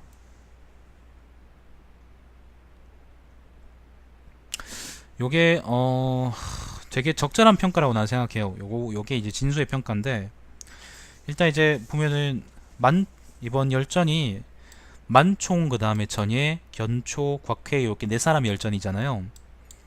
만총은 이제 그러니까 형주와 회남에서 그 오나라를 막는 위치에 있던 사람이고, 그 다음에 전예는 주로 이제 어양과 그 다음 태원에 있으면서 그 어양과 이제 태원에 있으면서 그 북쪽에 이제 오한이나 선비를 막는 입장이었고, 견초도 마찬가지고, 그 다음에 곽회는 옹주에 주둔하면서 사마이 이후로 그 촉을 막는데 큰 공을 세운 사람인데, 사실 이제 만총이나 곽해의 경우에는, 특히 이제 만총의 경우에는 시급이 거의 만호에 이르렀잖아요. 그거는 왕족도 아닌데 만호라는 거는 엄청난 거거든요. 엄청나게 높은 지위에 있었기 때문에 많은 군대를 자기 마음대로 할 수 있었고, 그래서 공을 많이 세울 수 있었는데, 거기 비해서, 그러니까 만총이나 이제 곽해에 비해서 전예나 견초의 경우에는 위나라의 후방을 충분히 안정시킨 공이 있고, 그래서 그게 지금 우리가 그걸 분석해 볼 때는 사실 작은 공이 아닌데, 작은 공이 아니라 큰 공이라 할 수 있는데, 그래도 그 벼슬이라는 게 요 지역에 이제 북방 지역의 군대를 총괄하거나 뭐 그런 사람이 아니라, 이제 한 주의 자사나 아니면 태수 정도, 한 군의 태수 정도에 밖에 이르지 못하면서, 사실 이제 전이나 견초의 경우에는 만총의 경우처럼 자기의 역할을 충분히 다하긴 했지만 자기의 능력을 완전히 발휘하지는 못한 경우다라고 우리가 얘기할 수 있겠죠. 사실 만약에 전예나 견초 같은 사람들이 북방의 이제 선비나 오한 등을 견제하지 못했다면은 아마 위나라는 그 촉이나 오에 대한 공격에 전선에 이제 힘을 완전하게 집중하지 못했을 것이고, 그러면은 현도가 좀 많이 바뀔 수 있겠죠. 왜냐하면 아까 그 견초 열전에서 나온 얘기가, 제갈량하고 이제 누굽니까, 가비능하고 서로 이제 연계할 수 있을, 연계를 실제로 이제 시도했고 실제로 이제 연계를 하려고 했던 정황과 이제 물증이 있었다는 걸 생각을 한다면은, 아마 충분히 이제 선비나 오한에 대한 견제가 없었다면은 그게 나중에 어떤 파국을 맞았을 것인지 우리가 생각해 볼 필요가 있겠죠. 그리고 난 곽해가 왜 이렇게 싫지? 그냥 싫은데 왜 이렇게 싫을까? 곽실라서 싫은 걸까? 예. 곽해가 오장원에서 죽었어야 되는데, 아무튼 살아서 끝까지 공을 세우시네요. 아니요, 난 촉반 아닙니다. 그냥 곽해가 싫은 거임. 사마시가 싫은 것처럼 그냥 곽해가 싫은 겁니다. 가끔 그런 거 있잖아요. 가끔 이명박이 왜 싫으세요? 뭐 나쁜 짓을 많이 해서. 저는 그냥 싫습니다. 살다 보면 그냥 가끔 싫은 사람이 있잖아요. 그런 사람 중에 하나임. 자, 아무튼 그렇습니다. 이번에는 제가 이제 만 견곽전을 읽었고, 요거는 그거죠. 그 변방의 이제 야전 지휘관들에 대한 열전이라고 생각하시면 되겠습니다. 요 다음 열전이 뭐냐면은, 잠깐만요. 요 다음 열전이 뭐냐면은 서호 이왕전입니다. 서호 이왕전. 서막, 호질, 왕창, 왕기, 요렇게 네 사람인데, 이것도 개기네요. 네, 요건 또 다음 읽도록 하겠습니다. 자, 시청해주시러 감사드리고, 제 방송은 유튜브에 저도 알고 있어요, 달마시안TV에서 다시 보실 수 있습니다. 방송 여기서 종료하겠습니다. 다음 시간에 다시 봬요.